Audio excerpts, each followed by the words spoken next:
Hello, on the screen is a summary of what I will go over in this video. Make sure to watch to the end so you don't miss anything. Step 1. First, you'll want to make sure you have both the Lemon app and TikTok installed on your phone. If you don't have Lemon yet, head to your app store and download it.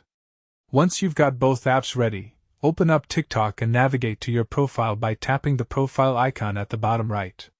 Step 2. In your TikTok profile, tap the menu icon which looks like 3 horizontal lines. Scroll down until you find the Settings option and tap it. This is where all your account connections live. Step 3.